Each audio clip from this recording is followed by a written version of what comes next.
Hello and welcome everyone. भाई कैसे हैं सब लोग। तो आज हम जो फर्स्ट फ्लाइट का जो आपका फर्स्ट चैप्टर है उसकी जो पोएम नंबर 2 है fire and ice by Robert Frost, उसका एक्सप्लेनेशन, समरी, थ्योरी देखने वाले हैं। जिन्होंने भी अभी तक चैनल को सब्सक्राइब नहीं किया है वो फटाफट से पहले जाके इसको सब्सक्राइब कर ले। यहाँ पे हम इसका एक्सप्लेनेशन बहुत ही अच्छे वे में समझने वाले हैं, साथ ही देखेंगे कि क्या क्या लिटरेरी डिवाइसेस यूज की हुई है, कैसे इस पोएम को समझाया हुआ है। तो स्टार्ट करते हैं। सबसे पहले जो हम हमेशा देखते हैं about the author and about the poem.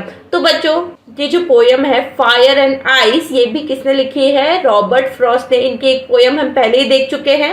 अब यहाँ पर बच्चों हम ये देखेंगे कि ये जो पोएम है ये एक तरह से एक सिंबॉलिक पोएम है और यहाँ पे जो ऑथर ने यूज किया है फायर एंड आइस, तो यहाँ पर ये फायर एंड आइस मेटाफोर की तरह यूज किया है, क्योंकि यहाँ पर ये फायर और आइस इन दोनों को ह्यूमन के जो इमोशंस होते हैं उनके साथ कंपेयर कर रहे हैं। भाई फायर जो होता है एक अंदर की आग होती है, किसी चीज का डिजायर होता है, और आइस को एक हेट्रेड की तरह यूज किया हुआ है। तो अब हम यहाँ देखते हैं कि वो कैसे और किस तरह यहाँ पे यूज किया हुआ है।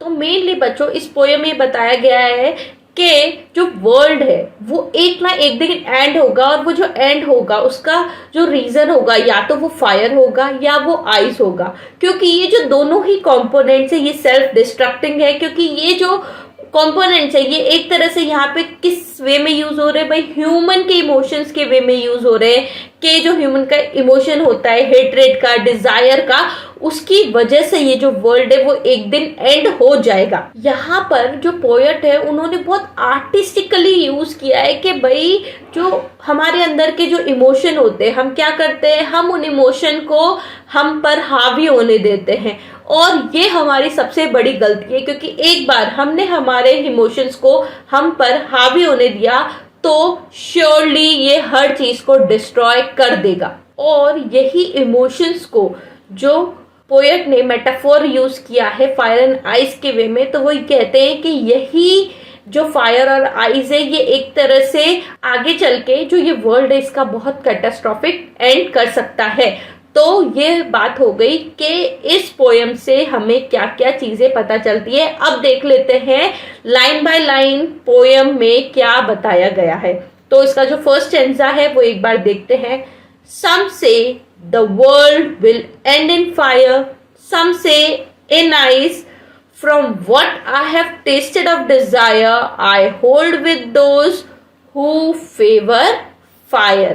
मतलब कि यहाँ पर जो पोएट है वो ये कहना चाहते हैं some say the world will end in fire, के एक ग्रुप के पीपल तो वो है जिनका ओपिनियन ये है कि एक दिन जो अर्थ है उसकी जो कोर है वो इतनी ज्यादा हीटेड अप हो जाएगी कि वो क्या करेगी, that it would lead to fire destroying the earth surface. उससे जो अर्थ का सरफेस है वो पूरा डिस्ट्रॉय हो जाएगा उसकी फायर से। और साथ में कुछ ऐसे भी लोग हैं जो ये कहते हैं कि अगर जो अर्थ का टेम्परेचर है वो इतना डाउन चला जाए, इतना ठंडा हो जाए कि एकदम आइस की तरह हो जाए, तो अर्थ के ऊपर जो लाइफ है वो इम्पॉसिबल हो जाएगी। और हमें पता है कि जैसे टेम्परेचर डाउन होता जाता है तो वो किसकी तरफ हो जाता है, वो आइस इतना ठंडा हो जाता है।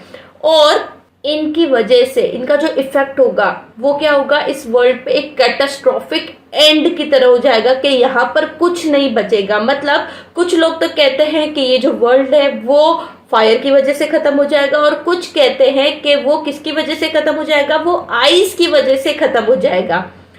अब आगे पोएट ने क्या बोला है, from what I have tested of desire I hold with those who favours fire. तो जो पोएट है वो कंपेयर करते हैं फायर को।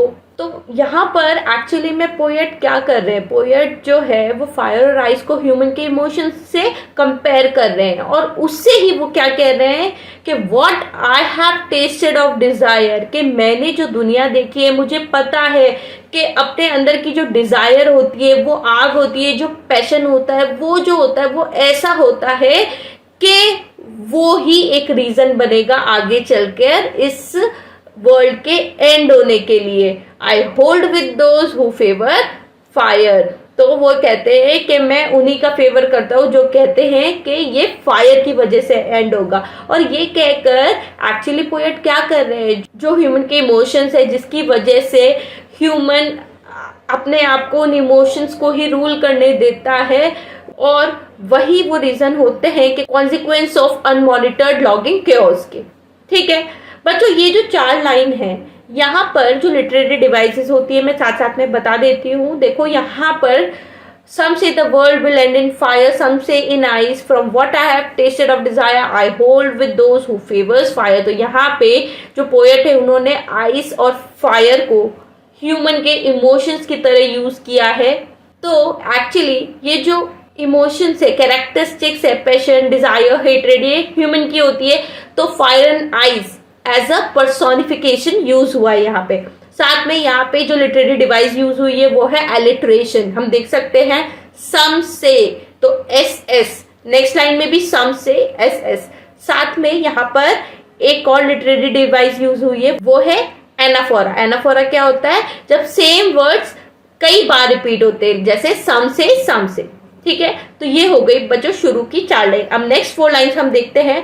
But if it had to perish twice, I think I know enough of hate to say that for destruction eyes is also great and would suffice।